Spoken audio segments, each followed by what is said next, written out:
कल्याणमधील मराठी कुटुंबावर हल्ला करण्यासाठी शुक्लानं बाहेरून गुंड आणल्याचा आरोप आता स्थानिकांनी केलाय। या गुंडांची दृश्य सीसीटीव्हीत देखील चित्रित झाली आहेत। या गुंडांनी मराठी कुटुंबाला बेदम मारहाण केली होती। तेव्हा कल्याणमधलं हे प्रकरण सध्या राज्यभरात किंबहुना विधिमंडळात देखील गाजतंय।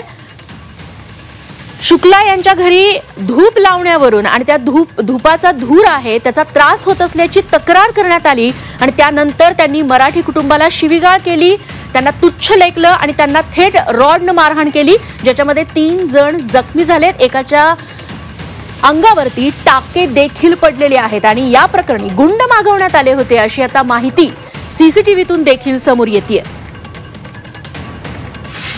हल्ला म्हणजे त्याने बाहेरचे गुंड बोलवून तो आम्हाला म्हणजे संघटितपणे तो गुन्हा केलेला आहे आणि आम्हाला त्याचा जीव मारण्याचाच प्रयत्न होता तो। कारण त्याच्या आधी त्याने अर्धा तासापूर्वी त्याने तेच सांगितलं होतं, आधा घंटा दे दो मैं तुम्हारा मर्डर कर देता हूँ। त्यानंतर त्याची बायको जी होती ती मारहाण करत असताना गुंडांना सांगत होती की बच्चे बूढ़े सबको काट डालो, किसी को जिंदा मत छोड़ो।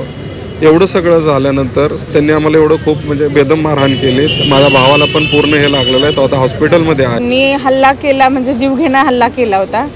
बाहेरचे गुंड बोलवले 8-10 आणि मारायचा प्रयत्न केला। सगळ्या घरातल्यांनाच त्यांनी मारलेला आहे खरं तर।